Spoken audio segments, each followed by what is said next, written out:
Sunday show presented by Scott Vicknair Injury Law Firm. Make sure you smash that like button. We're talking starting lineups. We're talking first subs off the bench, closing lineups, trios you want to see. Lito's going to apologize to Derek Carr. Let's do it. First took away. After this, get your money's worth now. Presented by the Scott Vicknair Injury Law Firm. Have you been injured in any kind of accident, car, truck, 18-wheeler, hurt offshore? Scott Vicknair handles it all. Give him a call at 504-500-1111 for a free consultation. Yes, free consultation. They always fight for the win, and also powered by 4D Energy. Pow! Shout out 4D. I'm struggling here. Shout out 4D. Shout out 4D. Chris, Lito, Ross joined today. We're all virtual. We're talking about the Saints after. Y'all want to talk about the Saints later? I mean, that was an ass kicking today in Dallas. A total ass kicking. Love it. Yeah. Absolutely love it. Nothing, Lito. Yeah, you might have to. That might be an early vote for tonight's episode of like whiteism. That was a real ass kicking. You went like straight into the table of contents for It's a real barn. Barn burner. No, that wasn't a barn burner. That was a barn burner. Well, Wild West shootout or whatever it was called. A little shootout. Lito, do you want to start five? We're going to save this for later. Shelby, I appreciate this because on this show, we hold others accountable. Yeah, and I think that Lito needs to be held accountable. I really do. Before the show, Shelby, Lito said he's not. So, we're going to have to make him speak about Derek Carr on this show. So make sure you smash that like button. Once again, appreciate you all here on a Sunday night. If you haven't already, make sure you check out Chris Rosaglu's live streams. He did a great job today covering that ass kicking, as I like to say, Ross. Of the Saints on the Cowboys. All right, let's get right into it. So shout out first off. Wait, Justin, hold on. Before you do that, Ross, I got a question. Is like if you said, is that a pantsing? Is that an Anglo-Saxon? Can we go with that? I've never heard that. That would be new. Okay. I've been doing my internet research. All right. That would be a new one for me. You got to think too, though. These things are highly regional. So like a whiteism in we'll call it like New Hampshire could look totally different. That's extra white. Yeah, like this varies depending on where you go. So what would you say, pantsing? Pantsing, yeah. That could play somewhere else. I'm not sure. That's not. It certainly doesn't work here though. Yeah, we really need to get a list going here. I'm glad. I think Lito's working on a list for us. Yeah, I think Lito, do you have that list for us? You're working on it right now. I'm working on it. No. I don't have it ready yet. That thing will be ready. That thing will be ready by preseason. Yeah. Yeah. Okay. Fair enough. All right, Chris. Let's start with you. All right. So we're gonna go Chris, Lito, Ross. We're going final starting lineups. Okay. So I'm gonna hear we are 20-something days away from training camp with the Pelicans. It's time now. Brandon's starting the year on the Pelicans. It is what it is. Whether you like it, whether you don't, he's starting on the Pelicans. Chris, I need your first five for opening tip. Who is it? On the line. Oh, buddy. Yeah, man. Yeah. Ooh. I don't know if that was on the line. That was okay. Yeah. All right. So, Christ. Anytime I'm asked these questions, I always give like two lineups because I have like what I think and what I would selfishly like to see. Given like with the roster and who I think is going to be here. But the lineup that I think the Pelicans will choose is Dejounte, CJ McCollum, Brandon Ingram, Herb Jones, Zion. I think that will be the opening lineup. The lineup I want to see based off of who's available right now is Dejounte, Herb, Trey, Brandon, Zion. That's the lineup that I would like to see. I don't think they will see at the start, but that's where I'm at. So let me ask you this: so you don't think CJ starts the year on the bench? No. Why? Because I think it would be something that he would have to volunteer. Do you think do you think that CJ would volunteer to do so? No. I don't think that he's with an organization or like it's not like the Pelicans are clearly in a spot to where they're chasing a championship, and his sacrifice is helping them chase for something, beyond. Like we're talking about a team that's still trying to get out the first round. So that's one element of it. The second element of it is, do I think that they would come to him and present it without him having an opportunity to rebuttal? No. I think CJ thinks of himself as a higher level enough player to where he believes he's still a starter in this league. And then I think from a business side of it, while I think him coming off the bench should happen, and it will happen eventually, this is a dude that's going to be an expiring deal next summer. So he's setting himself up for a final contract or a final, I guess, large salary style of contract, or something that you would consider as a starting money. And I don't know if him accepting or volunteering to be coming off the bench is the way to kind of finish his goal of, getting that last deal. So for a lot of different reasons, I don't think it makes sense. I'm sorry, you got it. This is what I'm laughing at.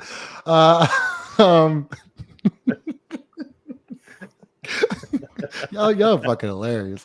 Lito, okay, so Chris, that's an interesting point from both your realistic starting, like what you want to see and what you think is going to happen. So either way, you still have Zion starting at the 5 to begin the year. No matter what, you have Zion starting at the 5. I think I think just because Zion's a center doesn't make him a center with the way that they play when they come out with a small ball lineup. So I mean, he's gonna be called the center, but I don't think he's an actual center. Not the way that they rotate defensively, not how they're gonna use him, not with the way he rebounds. You can call him that, but I don't think that's what he's gonna actually be playing like. Okay, Lito, go ahead. Starting 5 on opening night. FIBA Tice. FIBA Tice. Yeah, FIBA Tice, Zion, Brandon. FIBA Tice, Brandon, Zion, Trey, Dejounte. Absolutely. I'm sorry to cut him. Absolutely psychotic listing. Not going from guard to center. They're just I'm shaking it. Yeah, Ross. Yeah, totally questioning everything. I'm on crazy. hinge. I'm on hinge. Okay, so Dejounte, Trey, Brandon, Zion, Tice. Yeah. So you have CJ and Herb on the bench. Yeah. Go ahead. That's who I think it should be. That's not what it's gonna be. Okay, what is it going to be? What it's gonna be is Brandon, Zion. Starts off at the 3-4. Yeah,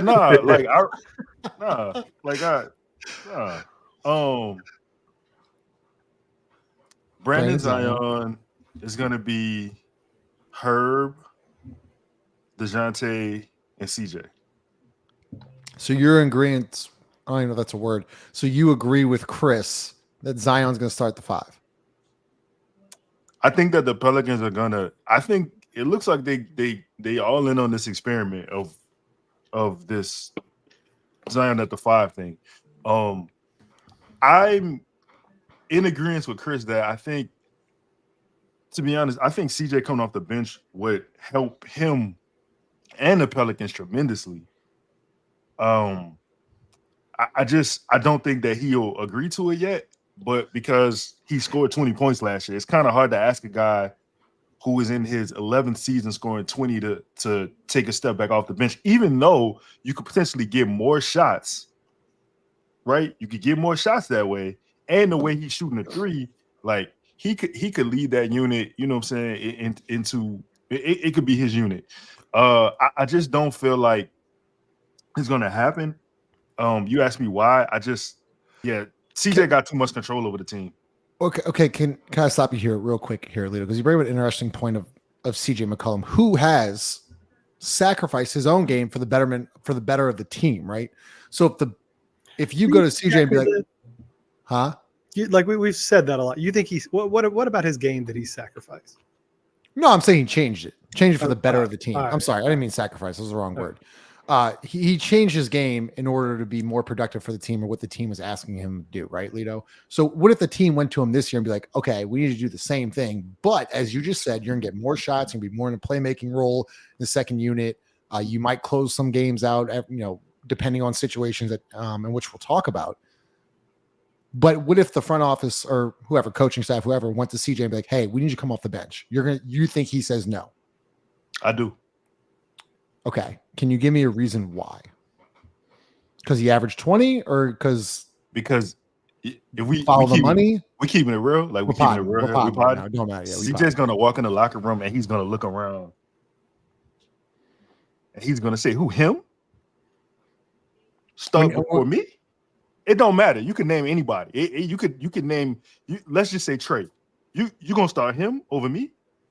He ain't ready yet. You know what I'm saying? Like he hasn't. He not prepared for this. And look, you gotta think of the guys. Like, think of other players that were in, from a talent perspective, in CJ's position that volunteered to come off the bench.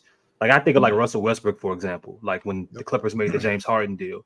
Well, I mean, Russell's a little bit further closer to the end of his career than maybe CJ is right now. Russell made a decision also for a team that was like their goal. It was championship or bust. The Pelicans aren't there yet. Now, if you told me the Pelicans were coming fresh off of winning a couple playoff series, or hell, even one series, and they could say there's a path to us being in championship contention, well, we haven't seen it yet. So, I mean, until we're physically looking at that, I don't see why CJ would say, "Hey, man, we can figure out sacrifices in other ways, but this ain't the one just yet for me." That's a fair point. Justin, hold on. Before you move on to Russ, let me just one say more thing. It's more than one thing. But check this out. If you think about this, Brandon Ingram not being traded is the reason why all this shit is fucked up. So if you no, but I'm saying we talk about accountability and all these other things. The reason why you have to even ask a player like CJ to come off the bench is because you didn't do your job and make a deal before the deal needed to be made. You didn't look at the foresight of the situation. Fair point. Fair point, Leo. Go ahead, Ross. I'm going to go more traditional because I just don't see Willie Green being a outside the box thinker in that way. So I think you're going to get Murray, CJ, Brandon, Zion, FIBA, Tice. So basically, you're running back a lineup that, and I know we're big into numbers, didn't work, and you're just adding Tice and losing Valanciunas, correct? So putting in Murray for Herb. I'm sorry, I messed that one up. So Murray, CJ, BI, Brandon, Zion, Tice. Okay, I think that's how you're going to piss me off. I think that's how that's going to piss a lot of people off. At home against the Bulls, I think that's how you're going to start the season. So it's going to piss me off.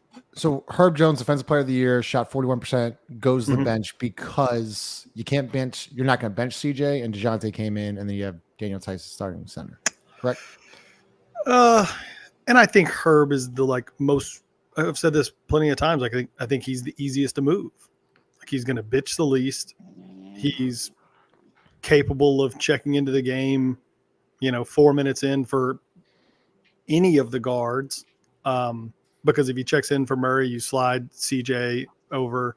If he checks in for Brandon, you just kind of roll with what you got. I think there's even situations where he's the first off the bench and he checks in for Tice, and then you go small. So, I mean, I think it just the lineup variability probably makes the most sense. I mean, you got guys like Caruso that have, made first team All NBA. He really didn't become a starter in earnest until this year, and that took a Zach LaVine injury. So it's not like this some unprecedented thing. I mean, I just think look, man, from what I have picked up over the years, you guys think that this organization is going to go tell CJ McCollum to come off the bench? Surely you don't think that that's a realistic possibility based on what you know about confrontation and the way this organization does things. We're wasting time if you think that that's a realistic possibility that in the next month they're going to go tell the most tenured guy on the team, the current president of the Players Association, well respected across the league, came here when he didn't have to, shot 40% on a million threes last year, can play either guard. They're just not going to do that. They're not going to do it. I mean, man. Look, I think all three of y'all have made valid points, and I think that there is no wrong answer here, right? I think that you can go better. I don't think starting Zion Williamson at the center position, talking about injury history, literally has never played in a playoff game. I don't think he can last for 82 games starting at center. I think that's insane to think about. A lot of people are not playing that anymore. Oh, you just put him at the 5. You're putting him at the 5. Like, do you really think he wants to go up against Jokic every single night, and then on a back-to-back, and then you got to go face? Say Walker Kessler, and then you go. That for me is that's the difference, right? Because everybody, at least the folks I've talked to about this, will quickly be like, "Well, no one stop." And I'm not even talking about defense. I'm not talking about stopping. I'm talking about just the physical toll of playing center. Like there's a reason why Anthony Davis doesn't want to play center, because it's a fucking physical toll every single night, boxing out and going up against bigs, and so like he's fat now. He's fat now. He's fat now. He's not. He has right. Go ahead. I'm sorry. I'm just saying you've guarded. Absolutely. I know. Yeah. You've defended the post before, right? You've defended the post. Centers. Thank you. You've defended centers, right? Like it eventually takes a toll. Like whether. Okay, but hold on. Wait. We're acting like though Zion's game style of play period doesn't take a toll. Everything about Zion and the way he plays basketball takes a toll on his body. We're talking about a dude that doesn't take jump shots. We're talking about a dude that is one of the most physical players in the league, spends most of his time on drives, transition looks, fast breaks, a power brute style. If you're telling me that a dude, like when he wasn't playing center, we were going to have, no matter if Zion plays point guard, small forward, power forward, center, or coach, he is going to be a threat to get hurt on the floor. So it's not like we're talking about the most grueling position on the court. Look, man. This team has to establish an identity early, and they have to stick to it. And they volunteered and said. Now they are not. I'm not saying that they are consistent with the things that they say privately or publicly, but they said in the summer league that they wanted to play small and they wanted to play fast. They wanted to play with space. That's what they said, right? How in the fuck are you doing that? How are you setting that type of identity with Daniel Tice? You lose a lot having Zion as the 5, which I think we could debate about what that actually means. But I think while you lose that, it creates some type of advantages that you don't get by just throwing out a center, even if it's Tice or if it's Jemison or whoever, Messi, whoever you think it is. You at least with Zion, I could tell you what a starting lineup there. You immediately create advantages. Then you don't with going with something more traditional. Good point. The irony there is that I think Tice actually does give you the opportunity in certain lineups to play fast like that, and I think that's what they'll convince themselves of, like 15 minutes into the first preseason game. I really do. I think they're gonna say, this whole like we don't want Zion like dealing with other team centers and the rebound, like the bad rebounding that's going to come with that. Yeah, there are offensive advantages, no doubt. But I think they're going to tell themselves like, well, Tice can hold up a little better, and like he's pretty quick up and down the court. Like, oh, this can work in small spurts, and they'll just go center by committee after that. But if we're talking about just the starting lineup, I think that's what they're going to tell themselves. Also, Lito, I know you want to say something, but I wanted to ask you this question: like, if Zion's going to play the 5, one more thing. If Zion's going to play the 5 and you're going to replace Jonas Valanciunas, you know what Jonas did night in and night out? He rebounded the basketball. Zion Williamson does not rebound at a very high clip. That's actually my only worry. Yeah, because I'm not worrying about like other centers scoring on him. Because I mean, it's really 2 centers in the NBA who score. Other than that, like, you know what I'm saying? Like, they just there for role purposes, screen purposes. Right. Zion can defend them.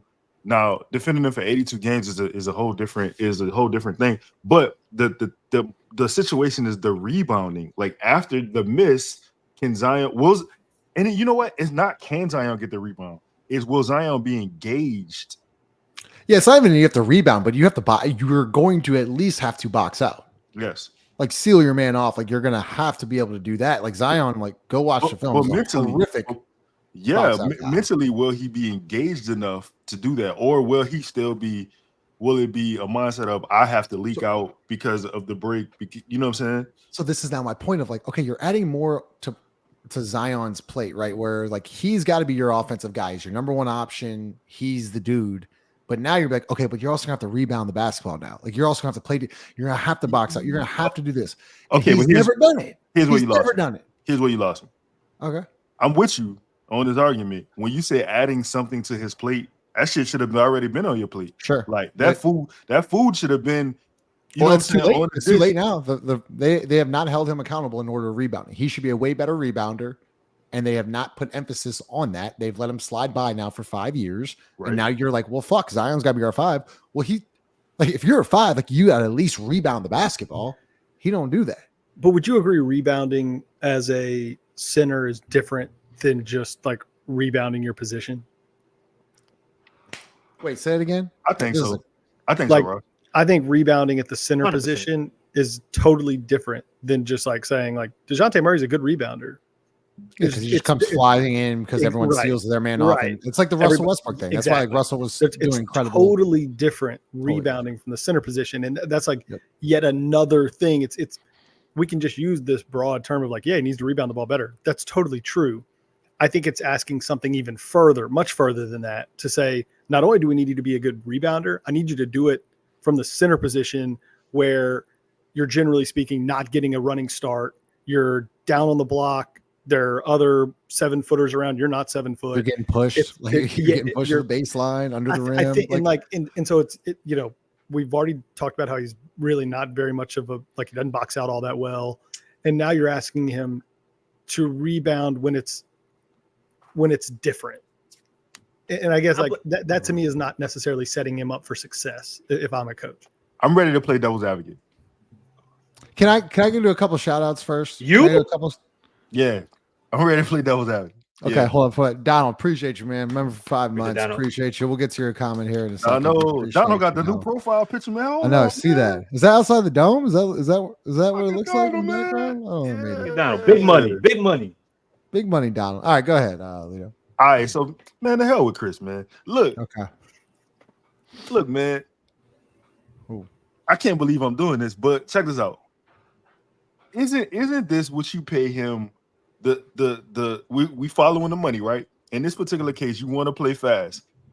You're giving him more responsibility, so the responsibility on him should be to play to his advantages. Maybe he doesn't have to box necessarily.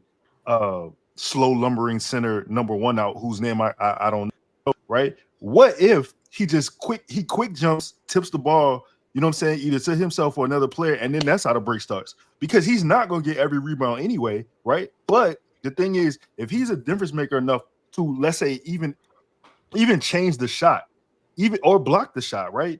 Like if he's a better defensive player, he might not even I'm not even talking 10 rebounds. He might not even have to do that. Because that'll change the game, period. And then secondly, with his second jump, he should be able to tip the ball to himself to even get a rebound or start a break or just get it out to somebody else. I can't believe I'm saying this, but I think that might work. So okay, but here's this: how many the coverages are gonna change as well in the lineups that Zion being out there. When Jonas starts games, you automatically know the Pelicans are in drop.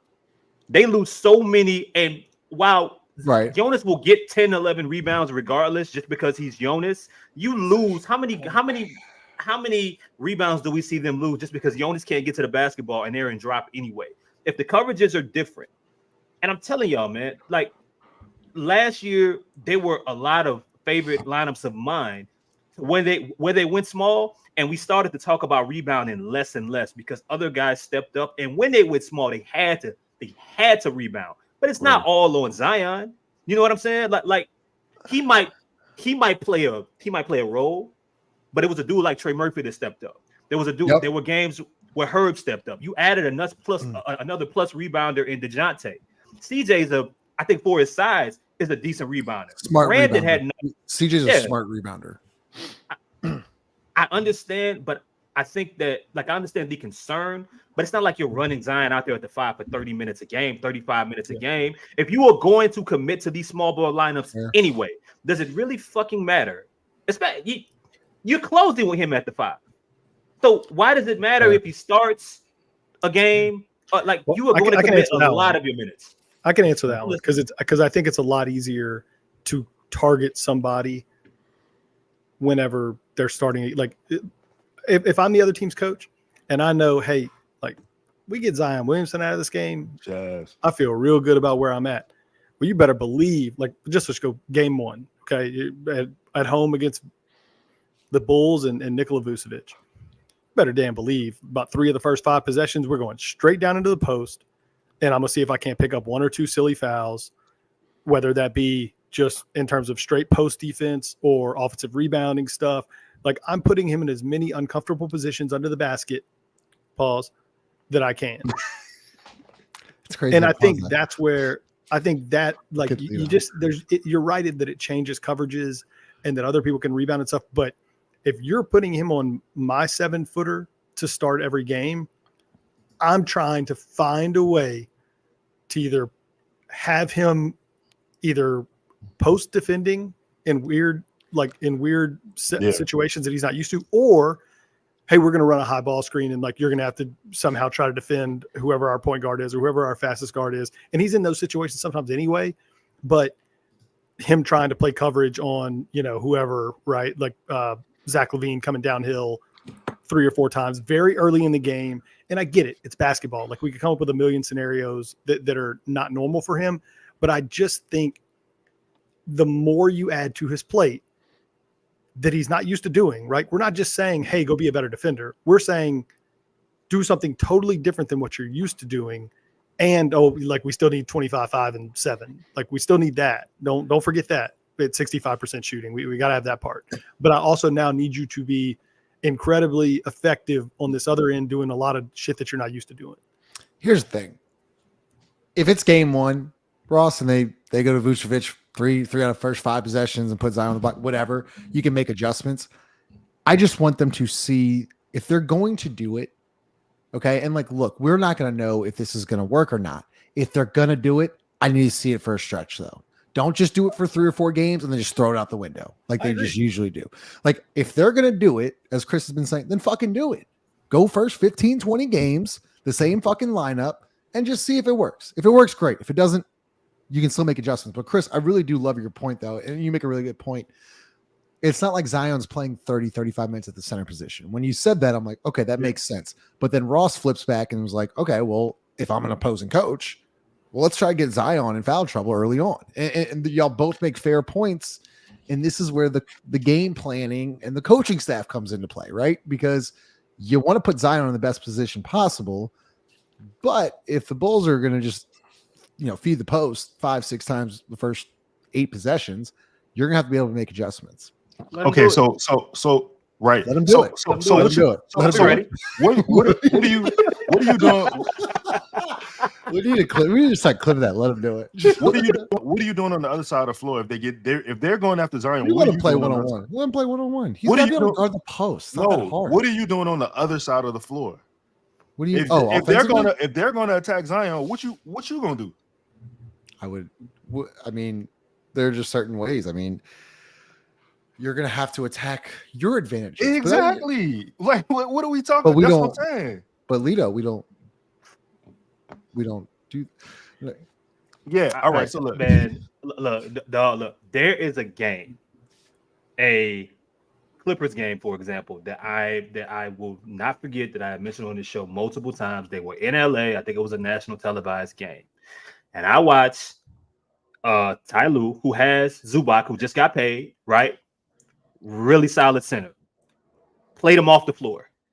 And they tried everything that they could defensively. Once the Pelicans went small, Ty Lue went back to Plumlee. That didn't work. He brought in PJ Tucker. That didn't work. Went back to Zubac. That didn't work.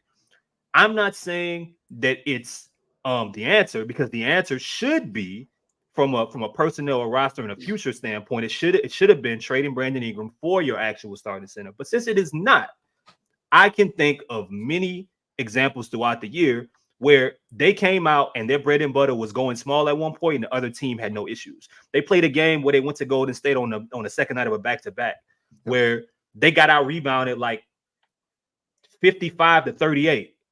Who won the game? How many points did they win by? Because there were periods where Golden State, it didn't matter who the fuck they had out there. They had Kevon Looney out there. They had Draymond out there. It didn't matter because the Pelicans got so many points just simply in transition. They lost the rebounding battle. It didn't matter. I think if you lean into something and you decide to give up rebound and you get the ones that matter, you'll be all right. What's the name that Ross fucks up all the time? Or like, why you call it Michael You call him Bridges. Michael Bridges. Yeah. What did you just call Looney, Chris? What? Kevin or something. Kiwi? What did you just call Looney? Kavon? Is it no, you did not say Kavon. didn't say Kevon. You definitely didn't say Looney? Kavon. Kevon, You said that's something a what- little crazy. Yeah. I'm sorry, Anyway. Kevon. I apologize. It went close. Fucked up his name. Denzel, I gotta bring up this comment because I was thinking the exact same thing watching the Saints put up 44 today. I'm like, if Dennis Allen can let Clint Kubiak take over the entire offense and completely change the outlook of the Saints, can't James Borrego just do the same exact thing for the Pelicans? Like, literally, I was just thinking about this, Denzel. I do want to talk about this, so I did start this comment. All right, all good points. Let's go first subs off the bench. So, Chris, we'll start with you. We'll go Chris, Lito, Ross. We'll just go with what you think. Yeah, shout out Frank. Appreciate you. Shout out Frank, Michael. Out of Frank. Yeah. It's not going to be your lineup that we go with. It's going to be what you think Willie Green rolls out day one. Who are your first sub? Give me your first two off the bench and who they subbing in for, and then give me that five that's going to be sharing the floor. Because there's some interesting questions. Since we all agree Trey Murphy's coming off the bench, we know who he's coming off the bench for. Or who's subbing out. So that's the easy one. It's gonna be Trey and Zion. They're gonna go in. They're gonna, and Zion's gonna start the second quarter. They did go away from that. Yeah. But Trey was starting. But go ahead. Right, but that will happen. And then if they are going small with Zion at the 5, then the second sub, of course, will be Tice or whatever center option that you think fits. And I think he will enter the game for CJ. So Trey and Trey and center for CJ and Zion. So that leaves you Dejounte, Herb, Trey, Tice, Brandon. Yeah. Let me flip Tice and Brandon. Dejounte, Herb, Trey, Brandon, Tice. It's not a terrible second unit.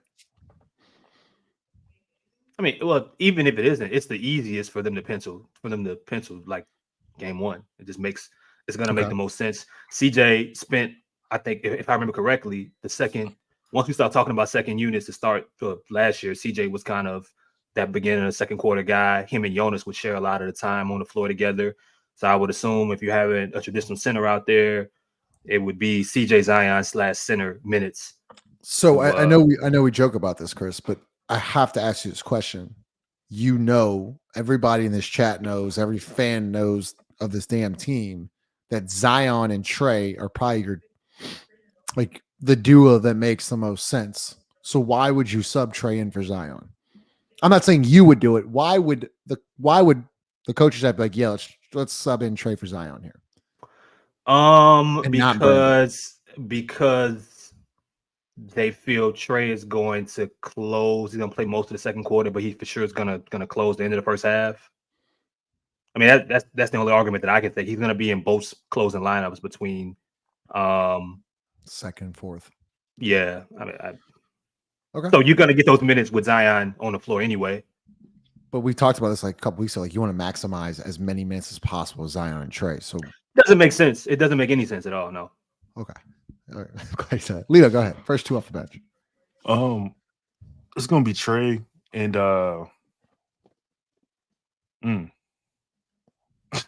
like realistically, yes, like who they realistically, yes, it might fucking be Jose Alvarado. Like, oh shit! I'm about to say this is why I'm saying you're forgetting, guys.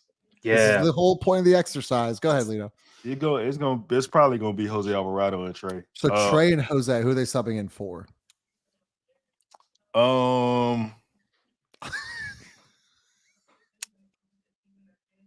Damn. That's crazy. So wait, you didn't have CJ in your starting lineup, and now you're telling me that Jose is coming in before CJ? Well, Justin said we're not going with our lineup. She said go with the. Okay. My bad. Who the Pelicans will want to who they probably go with. He probably is gonna come in for. Again, are we being realistic? Because I'm because it could be Zion. He's probably coming. Trey probably coming in for Zion, and Jose's coming in for who? Oh, CJ. Yeah. I mean, this is realistic as it gets, buddy. So you're gonna be playing basic. So Zion's gonna have no. Well, you don't have a. Who's your Tice? Tice playing the first 8 minutes of the game. I mean, Zion coming out the first 6 minutes either way it go. So. Okay. Ross. Yeah, this is where I just totally disagree, and it's why I think actually starting Tice does make some sense, because of your first 2 subs off the bench, somewhere between the 4 and 7 minute mark, are Trey and Herb checking in for, in my opinion, Brandon, or either CJ or Brandon, and Tice. And so you're going to go from playing, in my opinion, fast to faster. So like basically once they put in a sub, you now have Zion for the last, we'll call it 6, 7, 8 minutes of the first quarter, playing with the lineup that most of us want to see the majority of the time anyway. You get those first 5, 6 minutes out of the way when Zion could pick up a silly foul against another team's center or whatever, right? And then you've got, we'll call it Dejounte, CJ, Herb, Trey, Zion, and you're going from to Chris's point that he just made on the last section of, you're going from kind of a traditional-ish starting lineup, although I think that group can play really fast, to now a situation where the other team has some subs in and we probably have our best group in, and you could maybe get yourself into a situation where we're now extending leads or taking a, what could just be a close game if you're putting, the Jose Alvarados and Trey Jimisons in the world. You're now putting in 2 legitimate NBA, very, very good players. And maybe you can extend leads early in games, totally changes the last 2.5, 3 quarters of games. I think, to me, that makes the most sense, and it's why I think they'll end up starting Tice anyway. So ABJ, I see some good comments here. I want to start this one because we're going to talk about divvying up the minutes tonight, and I'm going to give out a player, and we're going to do an over/under. So I'm going to start this one, ABJ. But it's good. It's an interesting talking point, right? Because Chris, you forget about Jose, and it's hard to forget about Jose because how many times last season before has he actually impacted the game coming off the bench?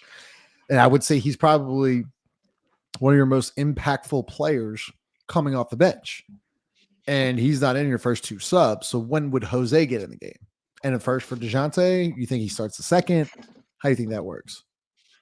I think Jose's probably 3rd, 4th subish. I mean, if you trade it for, who's the 3rd one? If he's the 4th one, I mean, I know I'm kind of putting you on the spot there, but if he's the 4th one, like, would you put Javonte Green in front of him? Eventually, I think eventually,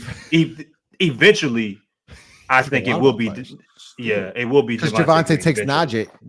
Like in a perfect world, Javonte would take Najee's minutes. He takes that Najee Dyson little like Dyson. Part of the rotation is. And same with the Larry minutes. Yeah, I mean, so I don't know about Larry minutes. I don't know about that, but okay. Yeah, I mean, Jose, he's either 3rd or 4th, and he's coming in probably for Dejounte. So this begs the question. Oh, yeah, go ahead. Well, okay. No, this begs the question. Where the fuck does Jordan Hawkins fit in? Who? Yeah, you heard right. Where the fuck does Jordan Hawkins fit in? Because we're just naming all these players that got to play, and you forget about Javonte Green, you forget about Jose Alvarado, and whatever center. Like I see Carlo in the chat. Thank God I haven't seen Missy yet, but Carlo, Jose, where does Jordan Hawkins fit in? Lito? Jordan Hawkins knows about as much as us about when and where he's playing. I forgot about Javonte. I forgot about JRE. I forgot about him. And who the fuck is on the team? Let's get same team. Okay. Same team. I'm Javonte sorry. Green. I'm sorry. Missy. I think Nah, okay. So let me retract my statement. Trey coming in for Brandon. I think they really real life may take Javonte Green and make him like probably second in this at some point. Like I don't even think that's a game. He's gonna take whose minutes. So where does he play? No, I'm serious. Like I know we're like kind of like joking, but like seriously though, like I don't see a path for Jordan Hawkins to play. Unless there's an injury. He played. I do. He played 17 minutes. Well, I guess not counting the DMPs. He played 17 minutes a night last year. Or it might actually be, I don't know. According to Basketball Reference, he played 17 minutes a night last year. So, like, I mean, I don't think he's going to play more than that, but I certainly don't think he's going to play like 5 minutes either. He played 17 minutes? There's no way. Yeah. Yeah, it says but it's not he like played 17.3. Played in 67. What I don't know is if that's just in the 67 games that he played, not counting the DNP. Like, because in my head, if you were a healthy scratch, that's a 0. That's not like right. So I don't know if I think it might only be he played 17 minutes in the games he played, but don't quote me on that. Yeah. But no, you're right. Because he got sorry, Chris, but he got major minutes in the month of December. He was logging like 37, 30, 25, which is going to happen again. 30. Somebody's going to get hurt. It's the NBA. Like, I mean, okay, that works. Did you want to? I'm sorry, Chris, I cut you off. Did you want to? No, you're fine. I mean, he's the second guard off the bench. So, Lito, forget about this guy. Who that? Antonio Reeves. He's the second guard off the bench. He's going to play. And I mean, maybe he? like, look, yeah. I mean, at least to start. Like, are you sure? I mean, literally, he didn't play after a 30-point performance. Like, literally played 5 minutes the following night. That's okay. If at the end of the day he's a year two, he coming into a second year, I'm not gonna look at how he was treated last year until it happens again this year, right? So, and we're really like Ross said, 17 minutes. That's what we're talking about. 10 to 15 minutes a game. Like CJ, they hopefully should be in a situation now. Because it's happened every year to where they've had to run CJ into the ground because they didn't have enough creators and guys got hurt, Zion got hurt, whatever the case may be. So, if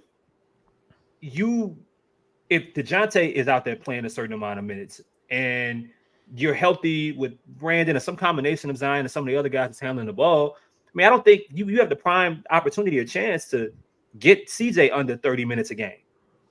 And it's still not super, really not impactful. He played like 33 minutes a game last year. Could you get him around 28? I think so.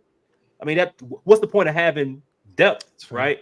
If you can't trim everybody's minutes, it'll probably end up making room for a guy like Hawkins to play 10 to 15. I agree with this comment. Sorry, I agree with this comment. ABJ, I did hear, though, that like Reeves is kind of lost in the playbook.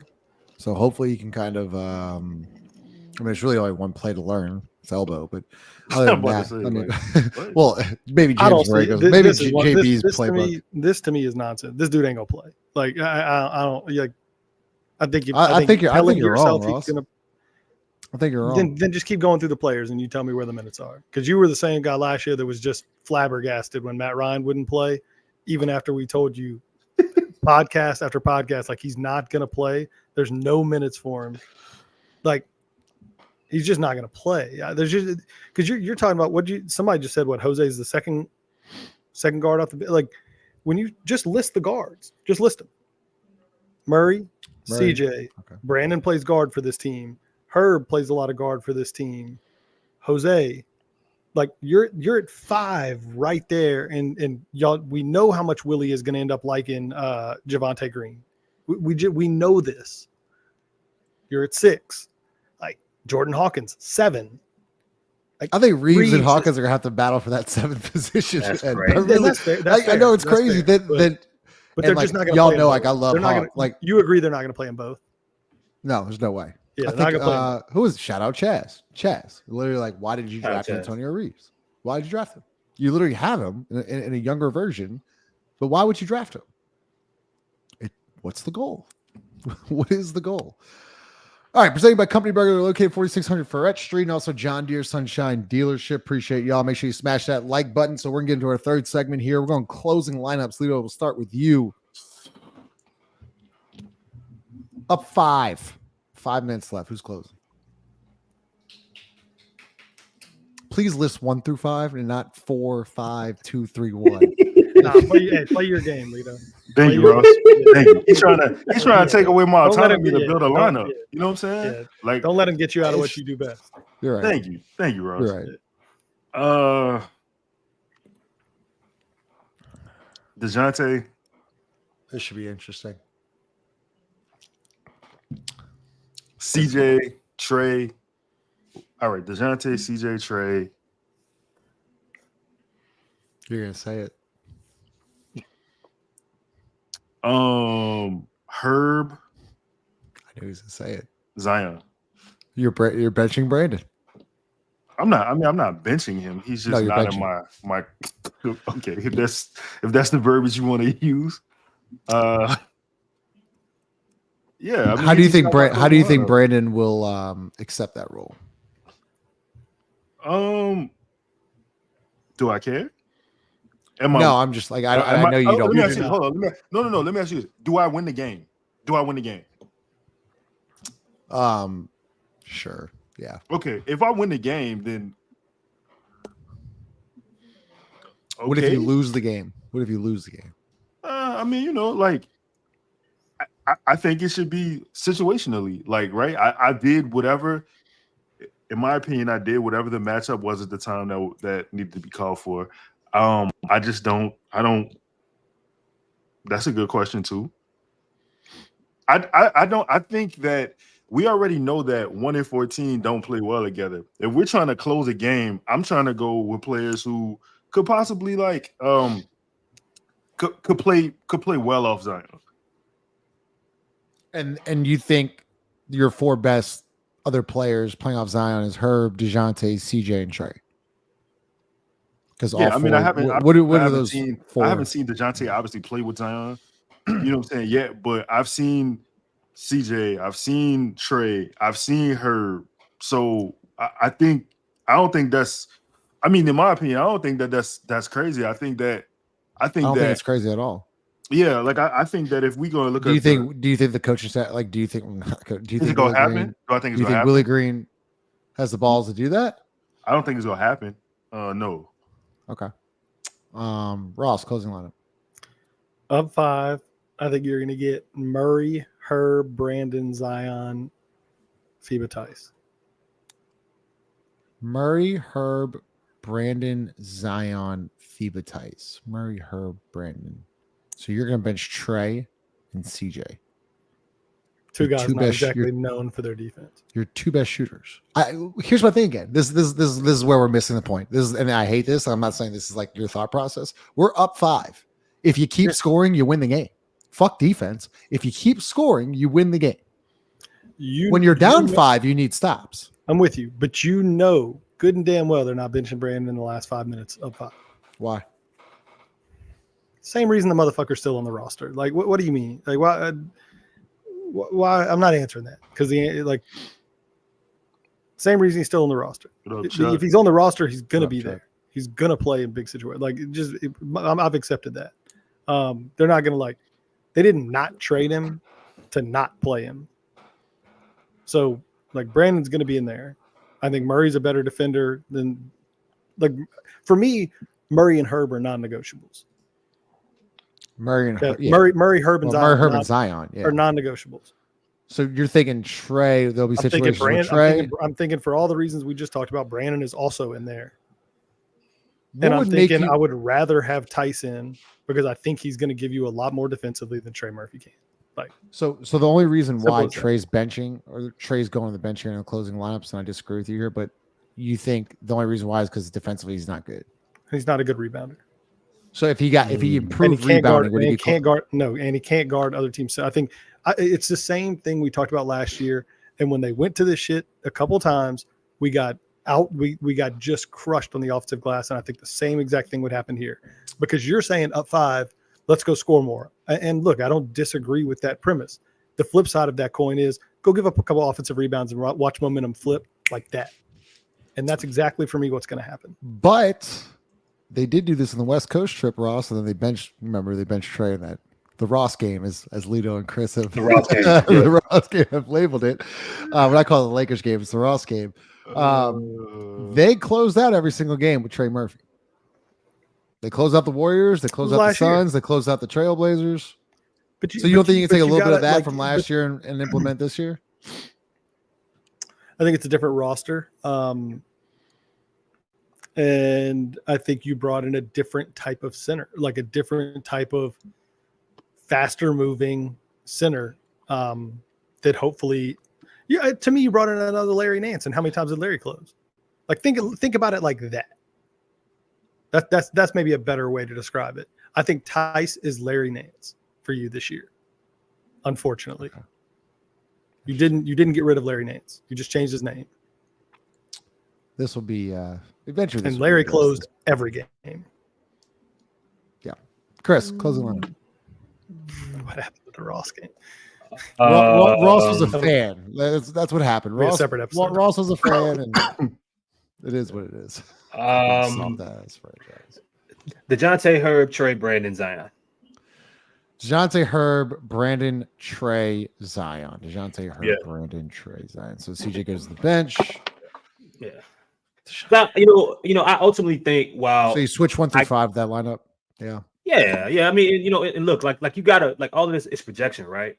Trey was the best that I've seen him defensively and rebounding to end last year. Post All-Star break, I think he averaged about close to 7 rebounds a game. And he was better. He was better defensively. So was Zion. So he was. So I agree with Ross that Herb and Dejounte are non-negotiables. I think we all agree that Brandon is going to be in that group just because he is. I think Trey needs to be in that lineup, and I mean Herb's one of your best players, one of your smartest players. You need him in clutch time. Yeah. I'm just trying to think of my closing line would be. So Dejounte, I go because the closing lineup is an interesting talking point, right? Because there's 5 minutes left, up 5, down 5, whatever it may be. You can make subs here. I would go if I'm up 5.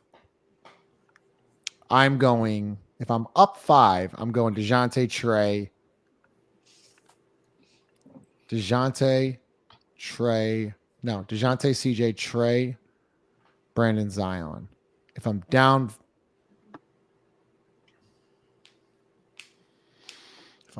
5, Herb's got to be in the game because you need a couple stops. So I put Herb in for CJ. I think if you're up 5, I go all offense. If you're down 5, I got to have Herb in there. It's interesting. Well, I think it's such a funny argument because you play possession basketball. You go, you offense, defense, there's sub packages. They start doing it at the end of the year. They do it all the time. But I'm just saying, I think it's like down 5, you need stops. You got to have your best defender out there. Up 5, I'm all offense. Keep the pressure on, score as much as possible. I just think you can switch 1 through 5. And just blitz teams. Instead of playing up 5, go up 8, go up 9. Then defense goes really easy. It comes a lot easier. But if you go all defense up 5, which Willie Green has done multiple times, you just literally handcuff yourself on the offensive side of the ball. And I think if you just keep scoring, you just keep putting up points, that puts more pressure on the offense. Your offense basically becomes your defense. I mean, that's the way I think about it. So, Joe, want to add any more on that? You're good. Good. About 55 minutes in. All right. We'll start with Ross here. What's the trio? What's the most intriguing trio you want to see on the floor for the Pelicans? Your best 3-man lineup.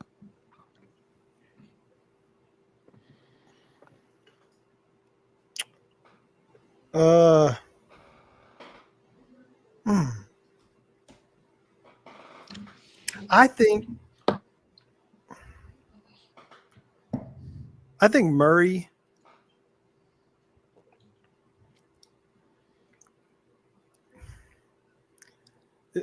I guess Murray, Trey, and Zion, but I guess Murray, Trey, and Zion. Why? Because I'm curious what an additional, and I'll go back because I almost said Murray, CJ, and Zion, because I'm very curious what another legitimate fringe all-star like guard, like I'm wondering what two CJs, like two guys like that, how that affects the space Zion gets, or whether it changes anything having another player that can attack downhill that's a legitimate threat both from three and to get downhill. It's a crafty ball handler. So it's you know what I do? I changed my answer to Murray, CJ, and Zion. I think that's my like most interesting 3-man combo to see what that looks like, because I feel like they should be able to give other teams just hell on offense. Yeah, Chris. Dejounte, Brandon, Zion. Fair. Dejounte, Brandon, Zion. Go ahead. Why? Because that was one of the reasons he was brought here, right?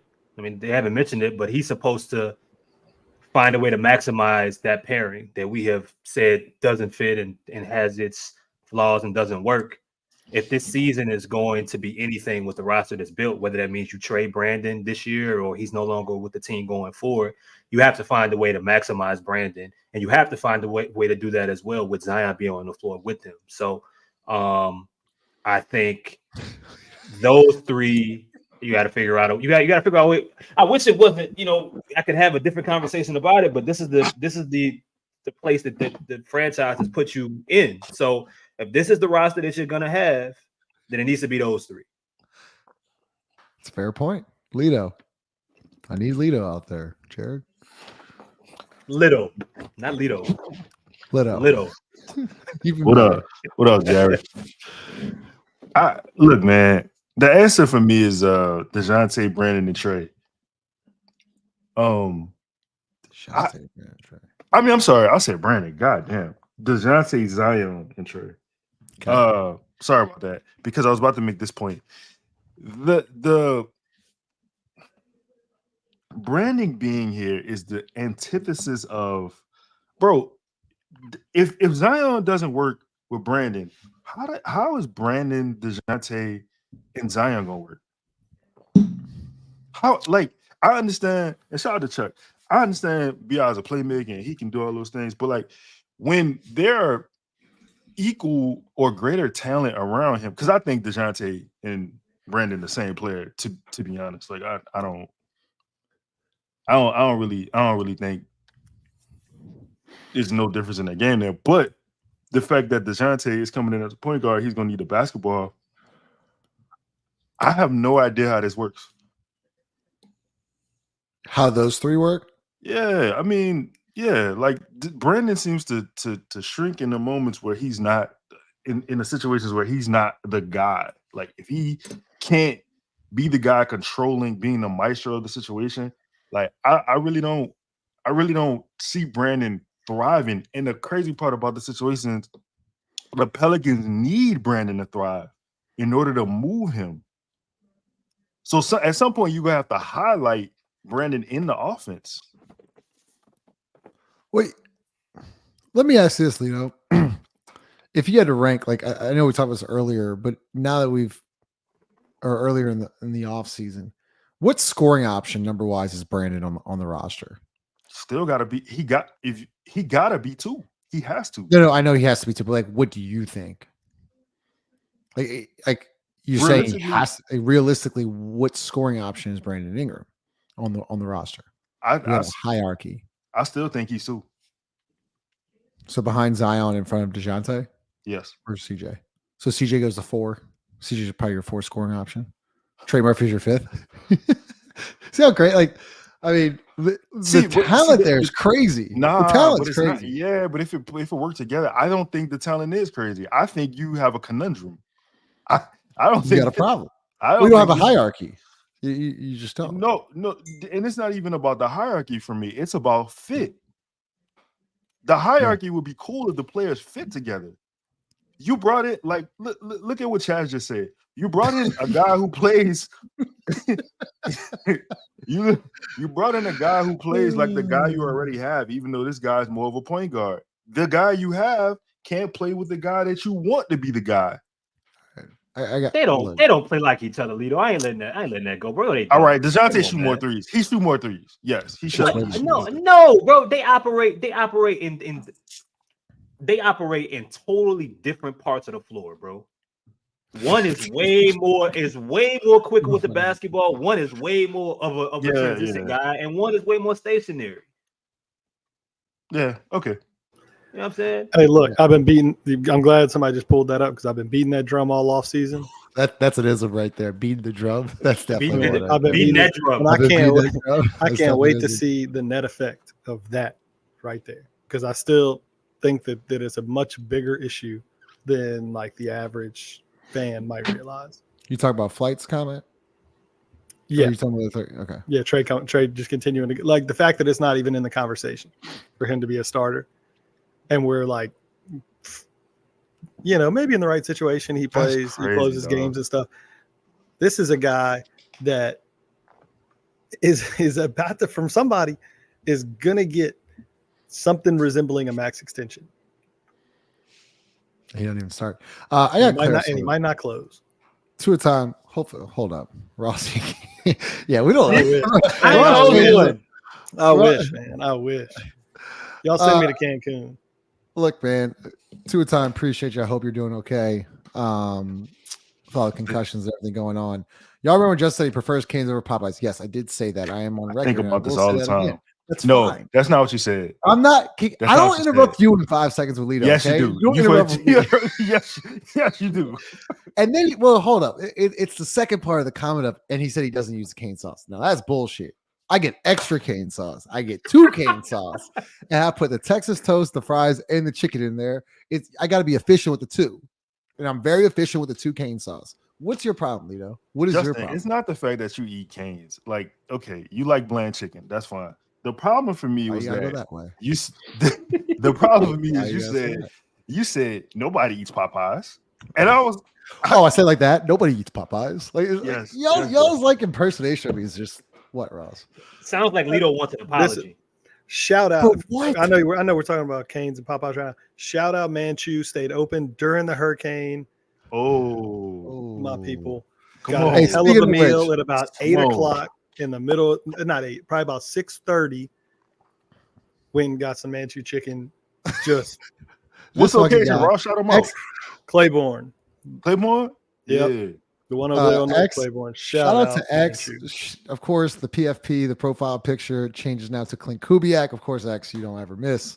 No, Co, I do not do coleslaw. I don't like the coleslaw. That's crazy talk. Like you're in a whole different section of white for the people that keep the coleslaw. That's like a whole different version of white people that are like, you know what, keep the coleslaw in there. Nah, I can't do that. All right. Back on track. All right, so I'm gonna give you a player, an over under number, and then we'll get into the chat's crazy, man. Y'all the best. Oh, by the way, I hope everyone made out in the hurricane, man. Look, I hope everyone's okay. I should have started off the show with that, so I hope everyone made out okay in the hurricane. But now I'm going to give a player. I'm giving the over under in minutes played for the night. Y'all will answer. Lito, we'll start with you. Let's go Daniel Tice over under 12.5 minutes a night. Over. That's a layup. Yeah. Thank you, Justin. Over. And the answer is between 15 and 17. Okay. Chris, let's go. Zion Williamson, 34 minutes a night. Under. Yeah. For the whole year? Yeah. 31 and a half last year now. Yeah, I mean, under. But they under were 30, pretty cautious with him. So you think under 34 minutes? Yeah, 34 minutes a game is a lot. Is a lot of fucking minutes. Who led the league last year? It's got to be. Where's the stat guy? I know. Abu could be. I thought we had a stat. I thought we had a stat guy. Cam said do points as well, Justin. Who said that? Cam. Okay, I'll do point. Jordan, appreciate the super chat, bro. Appreciate you, Jordan. So look, DeMar DeRozan led the league in minutes in 37 minutes a game. What did Josh Hart? What did Josh Hart and Jalen Brunson? What are those two? Brunson was at 35. Yeah. I don't think Josh Hart is even at Josh Hart 30. he wasn't playing that much early in the year. It was just maybe the playoffs. Maybe it was just the playoffs. Yeah. I mean, you got like none of these guys are. I mean, we're talking like Vucevic played 34 minutes, Jokic played 34 minutes, Harden played 34 minutes. I'm under. Okay. Under. Okay. Ross, let's go. Let's go CJ McCollum, 29 and a half minutes. That's tough. Over. I think I think he was at 32 or 33 last year. I think we're overestimating the like effect that everything that bringing in Murray is going to have on CJ. I think over. Okay. Lito, let's go. Dejounte Murray over under 33 and a half. 33 and a half. I'm gonna say under. Someone's gonna have to play. Like one of the starters is gonna have to play over 32 minutes. I'm saying, but you said 33. So okay, 33. Okay, sorry. 33 and a half. Like someone's gonna have to play 35 minutes a night. Someone's gonna have to do it. Why? All right, whatever. Fuck it. No, seriously. Yeah, like why? Seriously, I want my best players on the court to play. I don't is asking 35 minutes a night crazy to me? Like, I think Zion Williamson in year 6 should be averaging 35 minutes a night. But you why? He can't because of injury history, so on and so forth. Why? So Justin, you gotta explain. You have because he gives you the best opportunity to win basketball games. What do you mean? Why? Okay. Because look at they won in however many. They won 49 games last year. Yeah. How many games did they finish where like the minutes were like? I mean, we're looking at Brandon averaged the most at 32 minutes per game, and everybody was around. Like Zion was around 31, CJ was around 32, Herb was around 30, Trey was around 29. I don't know if they'll necessarily hold. The only person I would say that they were holding back minutes wise was Zion. Everybody else, like that's where the PTSD comes from. Yeah, I mean. I really don't think asking someone making max dollars to play 35 minutes a night is a stretch. For I really 82 don't. games? I mean, you just said fucking DeMar DeRozan and Jalen Brunson did it. I don't know, man. Tibbs is a different animal. What's the point of adding? Right, but what's the point of adding depth, Justin, if you got to run somebody out there 35 minutes a game? What's the point? Did we add depth? 35. I mean, did we add a lot of depth? No, but I'm talking about from a talent perspective. If you added another fringe star, so that's 6 guys. But the hole you created is just as big as the addition, in my opinion. Shit. I mean, are we gonna address this? Are we gonna thank the Lord? I want to thank Coach Harbaugh. Fucking love you, man. Love the shit out of you. If I were to say that, Lito would have gone off the screen. But it is what it is. It's just different. Jesus, levels. I think it's going to be. I think it's going to be tough for any of the guards to accumulate 35 minutes because there's like you just know Jose is going to play a handful of minutes and you got 5 or 6 other players. I think what'll be interesting is I think the one player that probably could, if he's healthy, is Zion. Get up in that 35, 36 minute range just because like somebody's got to play center and he's obviously going to play a ton of power forward too. I think he's the only one that if you're going to get up into that 35, 36 range, it would be him. But what are they going to let him do that? Yeah, maybe I overreacted to it. Like 33, 34 night. Fuck, I'm not perfect. Shit, make mistakes. All right, there's one. Yeah, shout out to you, Rachel. Appreciate it. Lito, Jose Alvarado over under 16 and a half minutes a night. 16 and a half. Over. Okay. Let me see. Over 16 and a half. Yeah. It's going to be interesting with Jose, right? Because you would like a backcourt of Dejounte and Jose. I guess that makes sense. Because Jose was paired with Dyson last year, right? He averaged 18.4 last year. Yeah. Okay. Yeah. I'm gonna say probably 17. Go ahead, Ross. What's going on with the background go ahead. here? Go ahead. I was trying to get the Saints Dallas score in the back, but You just have Rashid Shaheed in the background. it's all right. He can stay there. He can stay there. He catch touchdowns. It's all good. He good with me. Okay. I was going to say I think the one person most impacted by the Murray addition is Jose, and I don't know that means he's going to pull. What was he at last year? Jose? He played Just said it. 18.4. 18.1. Yeah, I don't think he'll play 18.4 this year. Literally just said. Just like I told you we're going virtual tonight. You're like, hey, we'll go to the studio. I was like, And am I here? You're fucking here. Am I here? Smash the like button. Yeah, I think he's the one that loses a few minutes. I really do, because I think that rotation of those three positions, is he's the one that loses out the most, because CJ's still going to play a lot of play. I mean, what's the purpose of saying? I would kick open the door to the Oval Office and I would chop that motherfucking desk in half. What's the purpose of the pause if it doesn't afford you anything? What do you do with the mic, dude? What's going on here? I'm holding it. I'm holding it. The Ross It pod. looks crazy. Round on my bad, dog. I ain't have time to. Hey, guys, we gotta Hey, take a commercial break. Let's hear from Scott Vicknair. Commercial break. we gotta take one.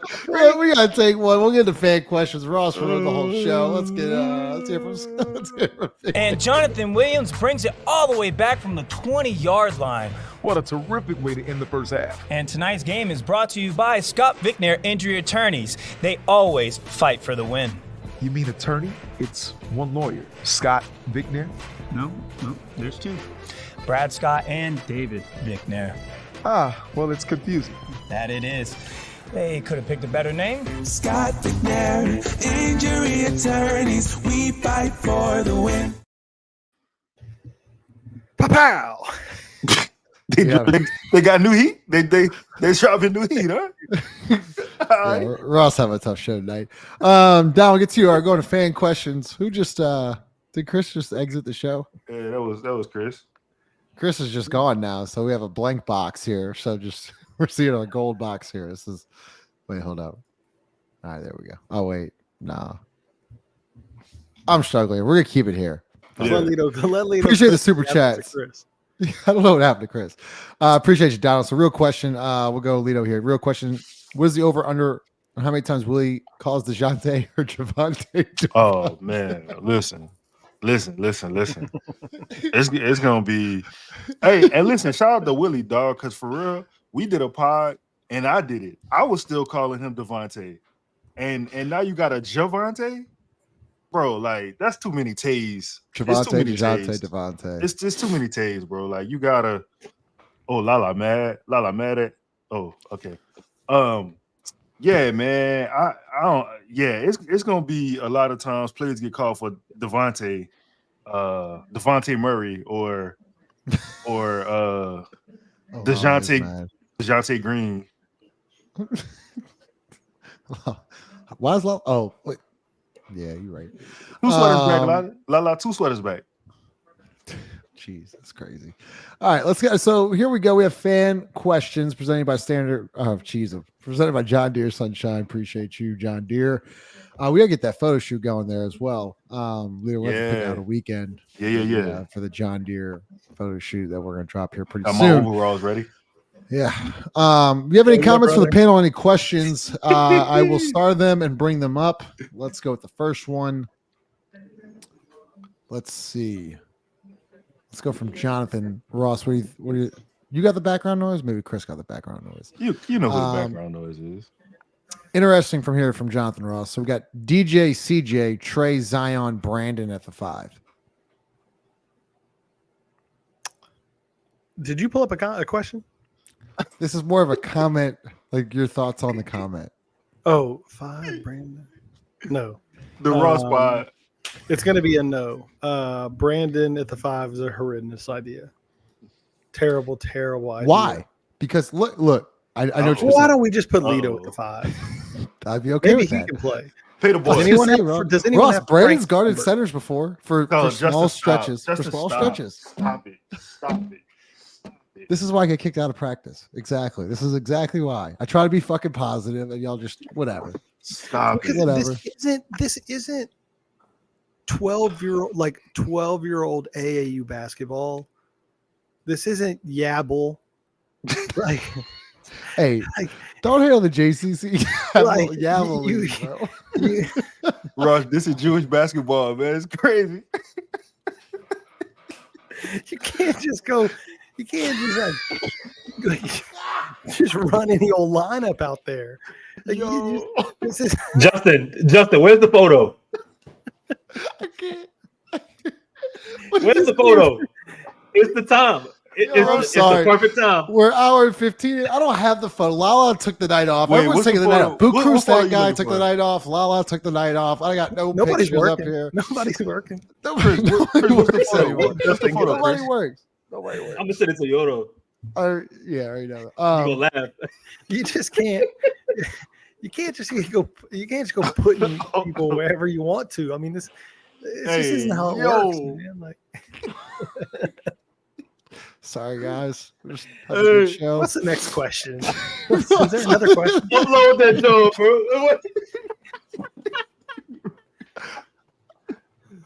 All right, from Chaz. Shout out Chaz. Chris, go with you. Do you guys think they used some of the rotations they used while BI was out? Example, Trey, CJ, Zion lineups. I'm crying right now. Absolutely. Chaz, what up, bro? Absolutely. I think that they gotta know. And some of this is wishful thinking, but they gotta know that was some of the best basketball that they played last year. Just in pace and just how difficult that they were to guard and how they moved up and down the floor as a group. Like, and it got so, it was tough.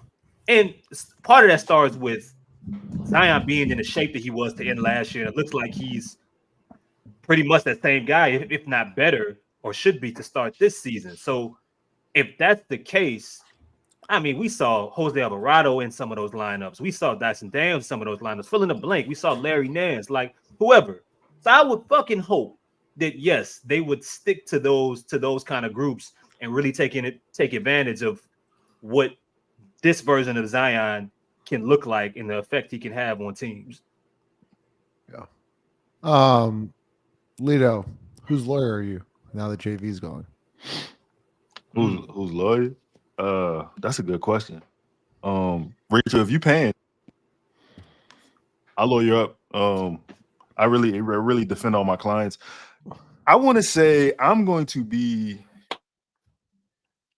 Trey's lawyer this year. That was the easiest question in the history of questions. Shout out to Rachel for the easy question. I'm sorry. No, it was a good question, but the answer. Keep going. Was very obvious. The Raw show. It was very obvious. Because Trey Murphy's the one that talk about sacrificing.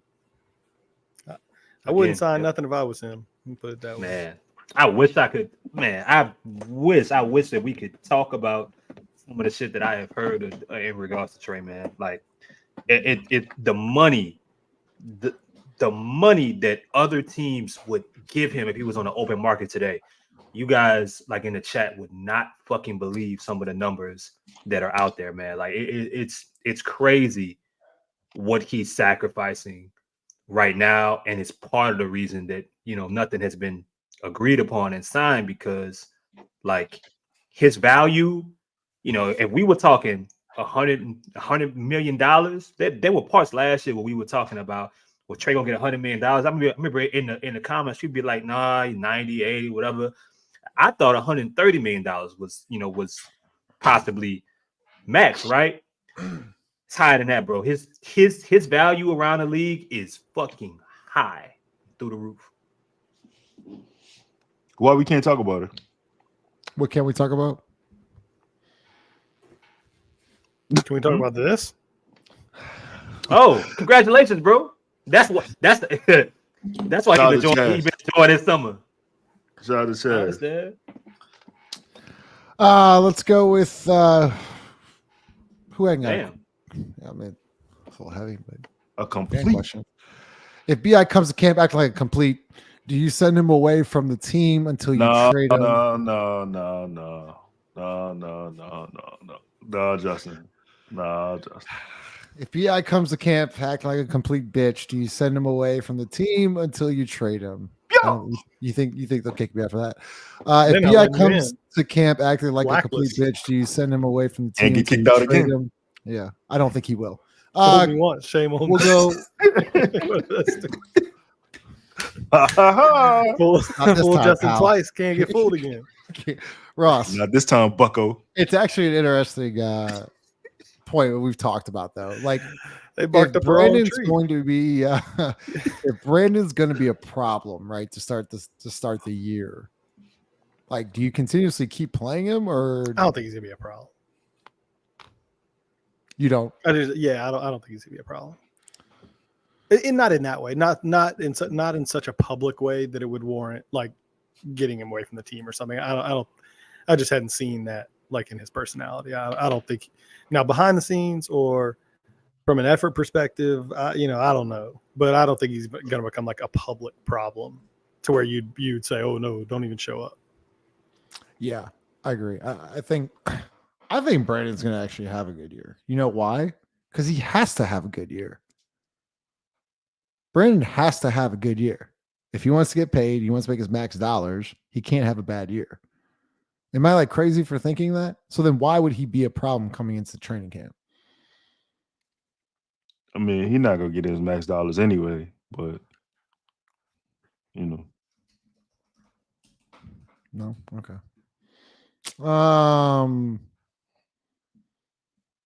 Chris? Who gets more in their next? I have a question. Yeah, Ross Gage. Yeah, Let's go, Ross. ISO. Who? Since these are the two people causing so many. Since these are the two people that are in some ways, like, causing the dilemma. Whose next contract is a higher value, Brandon or Trey?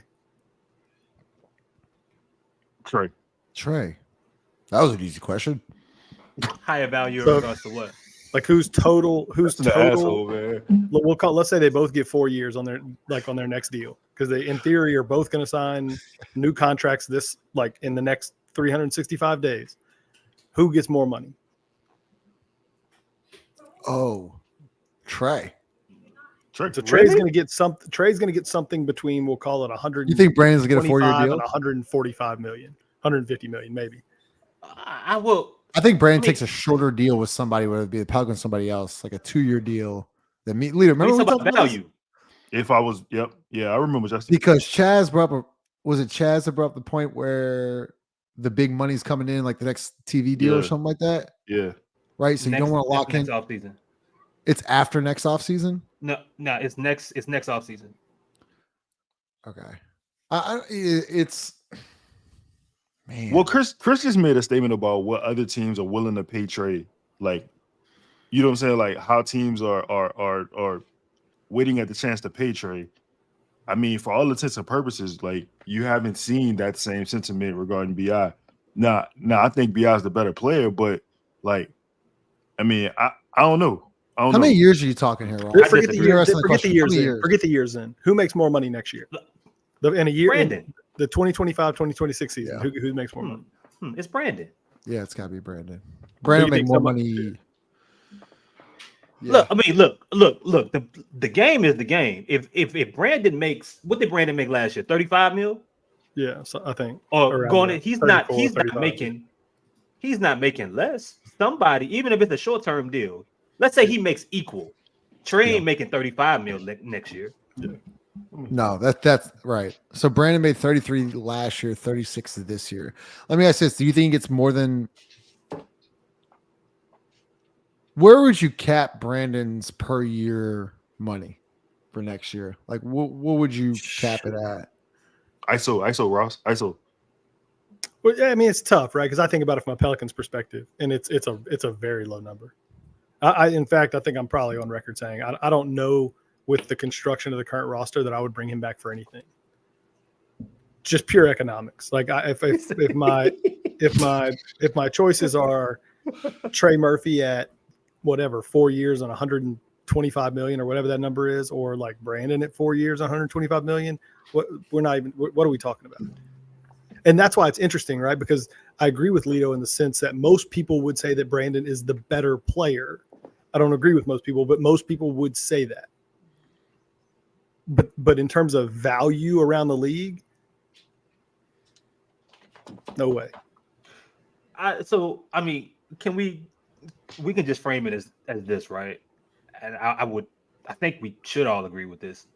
Brandon is he's the better overall attribute for attribute basketball player. Yes, Brandon's a really good basketball player. But Trey is just a better modern fit today and going forward in the game of basketball in 2024. And I don't think that's just for the go ahead. No, Little. I was gonna say, just to answer your point, I don't think that's just for the Pelicans. I mean, that's what I'm saying. Just in totality. Yeah. Crazy. That's what you had to answer that. Well, no, I'm sorry, Justin. I'm sorry. Because no, like we talked about this fucking like last week, or whatever it was, but like I think I asked you this question, Lito. If Brandon shot 6 3-pointers a night and shot a 35% clip, I know fucking Ross. We wouldn't be having this conversation. We would not be having this conversation, bro. Wouldn't be Ross, that's why I was saying you're rolling your eyes and like doing the whole like because Justin, if I was 6'8", I mean it was just these ifs. Like it's just he's done it before. You've never been 6'8". You've never been 6'8". You'll never be 6'8". Nobody in your family is 6'8". You don't know my family like that either. Ross, I could introduce you to Bandman Kevo, and you get this sway hydration and get the surgery, and you can become 6'8". It'll happen. You just gotta drink it. You just gotta, you gotta drink it regularly, or you'll lose your progress. Yeah, but you can become 6'8", Ross. It can happen. Not a big deal. There's the likelihood of those. That sounds like it's more likely than Brandon rolling up next year and making a bunch of threes and shooting 7 a game. So, what'd you say? Partner's name is Bandman Kevo. Yeah, whatever. Hey, Justin, you think Brandon? You think Brandon the likely? Do you think Brandon is gonna literally come into this season and shoot 6 threes a game? Like you really think that'll happen? No. But does he want money? Does he want money? He want money. 504 boy, I won't be drove. Justin, you talking like Nate set it off. So like what? What did you say? Yo, was I set it off? No. Damn. Why would you? You knew that. I know. He just wanted to fucking embarrass me. He called me an asshole. He's really the asshole of the whole show. It's unbelievable. Does he want money? They'll shoot threes if he wants money. Lito, how many assists will Dejounte average this year? Ooh. That's come on, Mark Podden. Mark Podden. Oh. I want to hear Justin say this dude's tagline. So, like, please, before you answer that, one more thing. Before you answer that, asshole, Justin, what's his name, dog? It's a tough one. Flight Mizarak. No, oh my god, Flight Mizarak. Oh my god, in the stream. Oh, you said Kevion.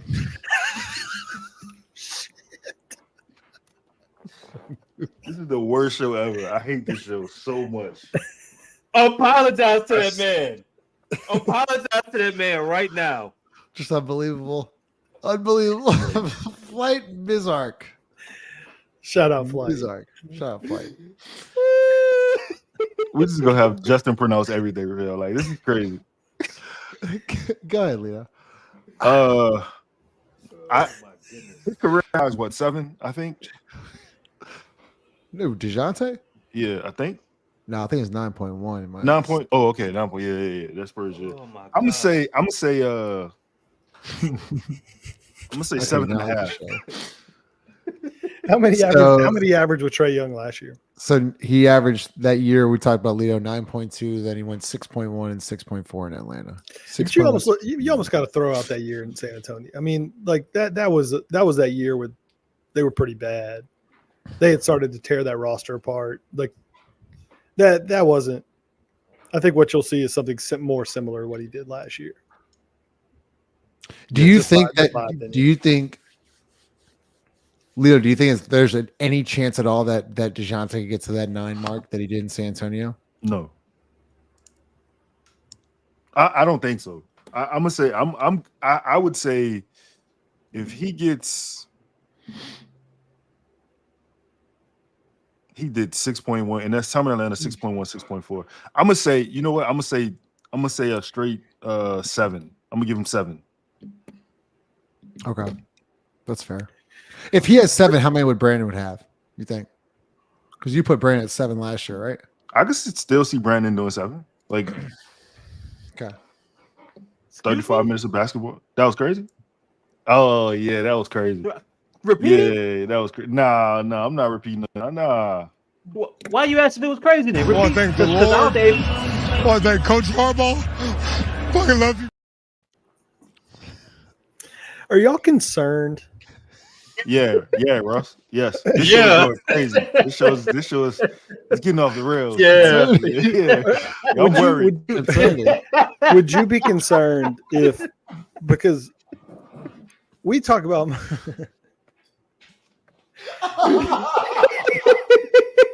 I didn't even ask a question. I didn't even get to the man, what the fuck, man? All right. Ross, go ahead, man. Cook, bro. This is actually a real basketball question.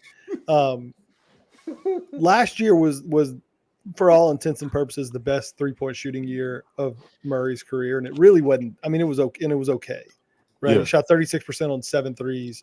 Yeah. But the years before that was just like, not great, right? 34%, very subprime. 32%. If that number bleeds back, like we've talked about Herb Jones, is he a 42% shooter, or is he really like a 38 or 37 or 35% shooter? Like, what if Murray's 3-point percentage like drops back and he's hoisting up 7 a game and making 2, and we're looking at like a 34% 3-point shooter? Does that change like the way that y'all think about him or his effectiveness or anything? No. And you say yes. I say no. Yes. Well, let's talk about it. I mean, you brought him for the spacing, right? Because of what he did last year. You assume that he would help with the spacing. So if he doesn't do that, and then you got 2 guys who not helping with spacing, but did you bring him here for the spacing? Because for me, he falls a little bit into the Herb Jones category of like, you want to take 7 threes a game? Like, not 100%. Go ahead and take them. Not 100% for the spacing, but the spacing is kind of like a caveat in what you getting him. Like on your team, you brought him in for obviously the assist and his leadership. But if you can get that spacing, that's one less thing you got to worry about with another person on the team. That's crazy. Can we take that off the screen? That's crazy. I was just about to say, we got to get that. No. That's not how this works, bro. No. There might be kids in the chat. We got a whole lot, man. There might be. Jesus Christ, man. I can't even comment like this. We can't. I mean, that was up there too long. Kind of show are we running here? Leo, I think he might kick me out of my own show. Shit, at this point. Leo, Justin, I gotta ask you to leave. I'm gonna have to ask you. Oh my God. For being invited. Pretty crazy. Hey, are you Justin? Yeah. Whoa, yeah. You're the Boot Crew Media guy? You can't be in. Oh, man. Back to politics. You can't be in here. Let's go to 5 seconds of Lito after the No, I can't do that. I gotta talk back to Lito. So like you say yes with the 7 attempts and he goes 2 for 7 tonight. I say no because like it's like almost kind of the same thing with Brandon. It's not, and I think Flight might have said it or whoever. It's not about the makes for me, really. It's more about the attempts because my guy is going to be Zion. I need space. I need as much space as possible. And if Dejounte is hoisting 7 a night and he's shooting 34, 35%, is CJ still shooting 40? Yeah, CJ shoots 40. Is Trey going to take an uptick? Is Trey's percentage going to go up from last year after a down year from being injured? Is he a down? Yeah, from being injured. A percent or two. I mean, he's still. It's the perception though, Justin. It's the way they're defended. Like I don't they're still know they're still going to close out on Dejounte. They're not going to just let this man shoot, like sit there and just shoot. Like I don't know about that, Justin. I don't know. I'm not sure. Okay, well, we'll have to see it. I like. Would y'all be okay if y'all like, for instance, the way OKC played Herb? Were y'all okay with that? Like, were you okay with Herb taking those threes? I expected him to be played like that in playoffs. But Herb shot 42% from three on the year. Dejounte just had his best shooting year ever and shot 36%. Like that's what I'm saying. I don't know that I'm just okay with somebody being like, yeah, you're a super average, maybe even slightly below average 3-point shooter. Keep hoisting. I don't know, but does he take a step up, right? But because I'm giving you the negative side. Like, but if he goes to a 38% shooter, it's a totally different game. It's true. I think it will be troublesome, Ross. But I think at least with him, like if he was a 3-and-D kind of guy, then it would be troublesome. Like if we were talking about the best versions of Lonzo Ball.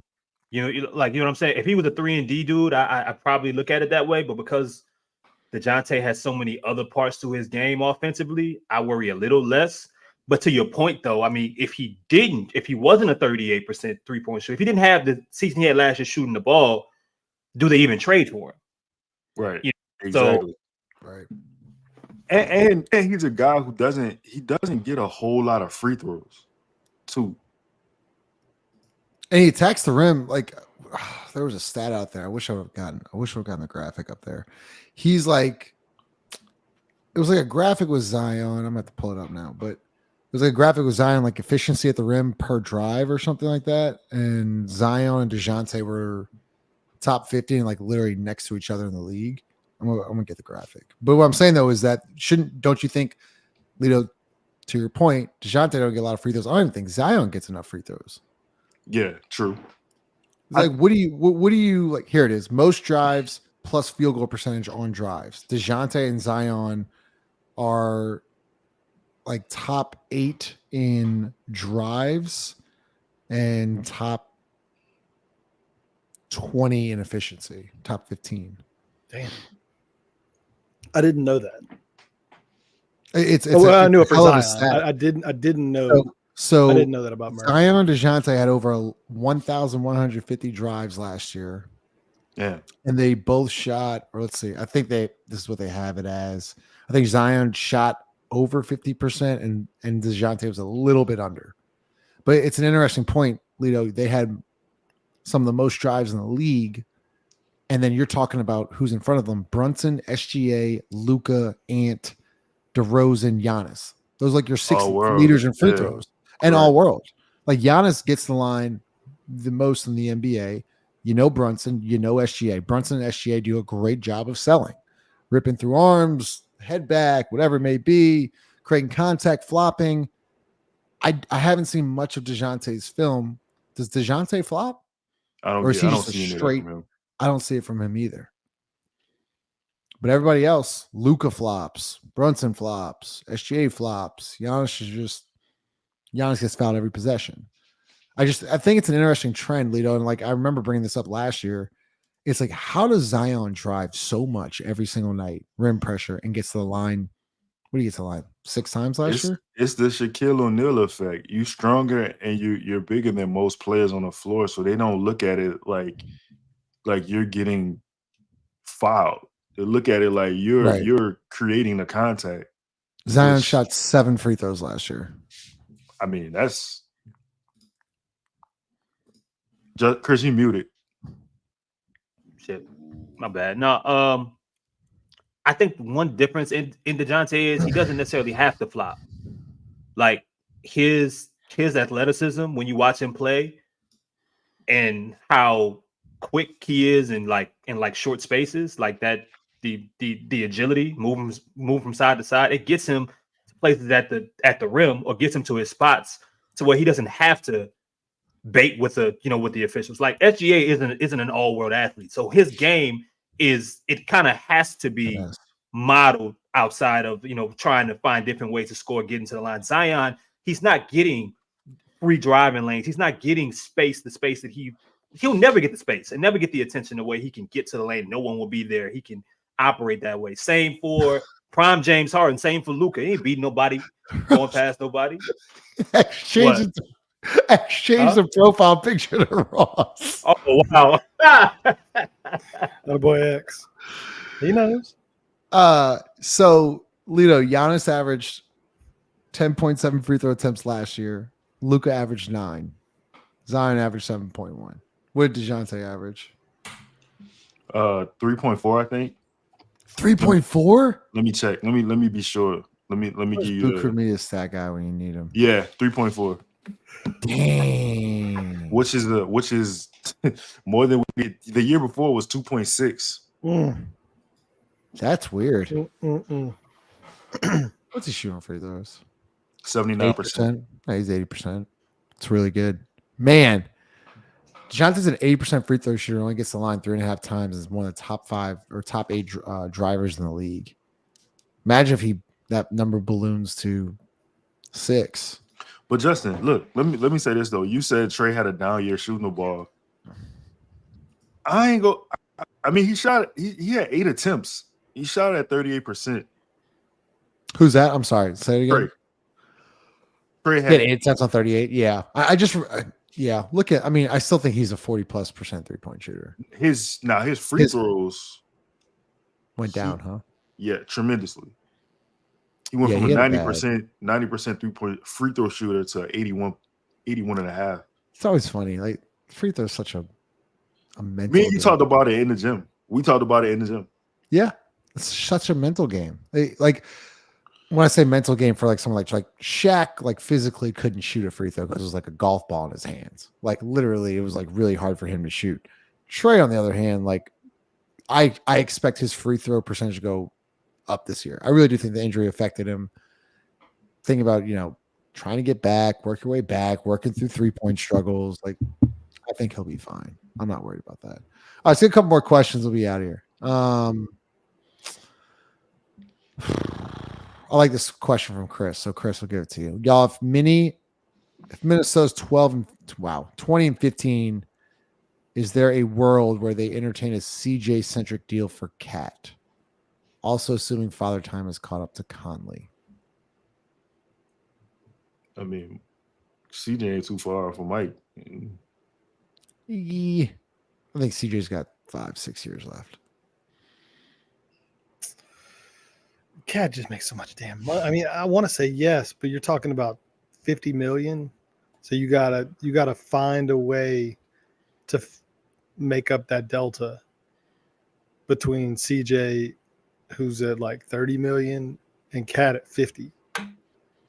Right. So you're talking about what, like CJ and Brandon for Cat and something. And you got to remember, I mean, they just used what, like the 8th pick or something on the dude from Kentucky. Wow. So yeah. I think they're trying to like plan ahead a little bit, I think, in terms of what they're going to do to replace Conley at some point. Man, if they get Rob Dillingham to buy in and be a they made the conference finals last year, right? Like I don't think they can afford, after having that season, and kind of punt. I mean, because to me this will be a version of punting 35 games in. Yeah, and I mean, and again, they just used. I mean, they got Rob and they got the dude from Illinois that was like kind of in trouble but super athletic. The name's escaping me, but I think we actually the Pelicans were interested in Shannon, really athletic. Aaron Shannon. Yeah. And I mean, I think they used a first rounder on him. So I mean, they're trying to go. I don't know. Look, I think Cat makes a ton of sense for the Pelicans, but like, it's just a really, really difficult deal to like make work. Lito, if BI comes in camp with the slick perm. What are y'all doing? Handing him a do-rag. I'm not sure. I'm thinking, did you start that question? It wasn't me, though. Wasn't me. I had no idea. That's one. Got to be Chris. Process of elimination, Chris. What are you doing? It was definitely me. What am I doing?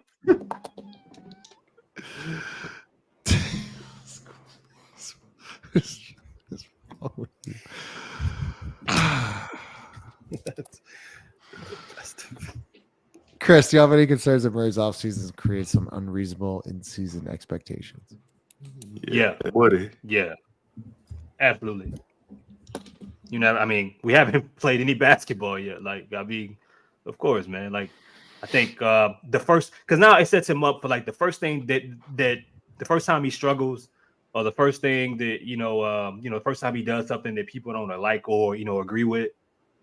I mean, people gonna end up, he's gonna face criticism. So, and you know how New Orleans is, man. Like, just we always tend to overhype these things and give it more power than it possibly, should hold. So, he's not like this person that he's showing right now for the offseason. It's him, but it's also not him. He's a basketball player.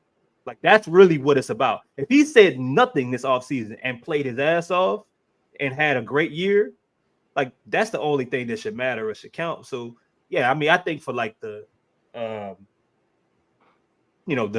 fair weather fan, or the fan that just wants people to say nice things about New Orleans, yeah, I mean, I think at some point it could definitely hold some unrealistic expectations. The good thing is those fans, with the Saints playing like this, those fans aren't going to show up till like mid-January or something. So he's got some time to Yes, the Saints kick the rust off. Before we get to 5 seconds with Leo, got to shout out Dom, of course, Saints Pelicans 23, and Everett Cooper for giving us the idea for the show. We were I was running out of ideas. This is like really the dead part of the off season. So I appreciate y'all with the suggestions, and hopefully we answered some of your questions. And while we do that, let's get to 5 seconds with Leo. I'm sure this will be the apology to Derek Carr. Audio Jungle.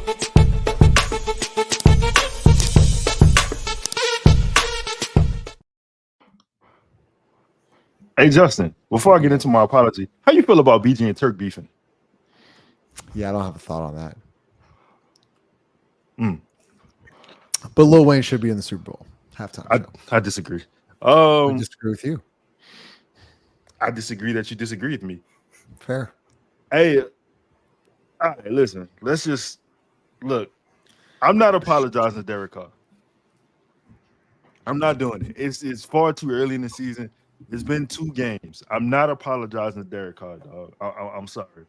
I will say this. I need a couple more weeks of this kind of play. If he gives me this kind of play up until, let's say, maybe week 6, and him being this kind of guy, then I'll come in here and I'll apologize. I'll say nice words to Derek Carr. I will say this. He's playing great football. The Saints are playing great football. And with that being said, shout out to Ross, because P. Michael should be arrested for what he's made us endure these last couple seasons. P. Carmichael is a war criminal. Shout out to Chris for the tweet. He needs to be extradited to Kazakhstan. He should not be allowed on American soil anymore. Clint Kubiak is a godsend. He can come to dinner whenever he's free. Also, I'd like to add, pay Alvin Kamara. I understand how we feel about 30-year-old running backs. I can't take seeing AK in another team's jersey. And I mean, after today, I feel like, showed you got a little, so got some gas left. And guess what, guys? I'm a hypocrite, and I'm back. I'm back, and I'm so back. And I'm gonna just say it: the Saints, the best team in the NFL. Like I'm so phony. The Saints are the best team in the NFL. You know what I'm saying? Like I'm phony. I don't know what you want from me. Like They said we were the worst team in the NFL, and like we beat the Cowboys today, and I think we going to the Super Bowl. Yo. Yeah, I'm phony. Yep. You just said the Saints are the best team in the NFL? Justin, Zook, can I get it? ISO. I'm phony. The Saints are the best team in the NFL. Fair enough. Let's hear from DraftKings. TD, Tutty, taking it to the house, whatever you call a touchdown. They matter more at DraftKings Sportsbook, an official sportsbook partner of the NFL. Ready to place your first NFL bet? Try betting on something simple like a player to score a touchdown. Ready to do a touchdown dance of your own? To do so, you have to score big with DraftKings Sportsbook, the #1 place to bet touchdowns. Download the DraftKings Sportsbook app and use code BOOT. That's code BOOT, BOOT, for new customers to get $250 in bonus bets when you bet just $5 and get 1 month of NFL Plus Premium only on DraftKings. The crown is yours. Gambling problem? Call 1-800-GAMBLER. In New York, call 877-8-HOPE-NY or text HOPE-NY 467-369. In Connecticut, help is available for problem gambling. Call 888-789-7777 or visit ccpg.org. Please play responsibly. On behalf of Boot Hill Casino and Resort in Kansas, 21 and over. Age and eligibility varies by jurisdiction. Void in New Hampshire, Oregon, and Ontario. Bonus bets expire 168 hours after issuance. For additional terms and responsible gaming resources, see dkng.co/ftball. NFL Plus Premium offer available only to new and former NFL Plus subscribers. Additional NFL Plus Premium terms at nfl.com/terms. Longest commercial ever. All right, smash that like button. We'll see y'all. Shout out to the media man. Week. Shout out 5. Media man, shout out 5. All right, once again, appreciate y'all, man. Stay blessed. Smash the like button. We'll see y'all this week. Later.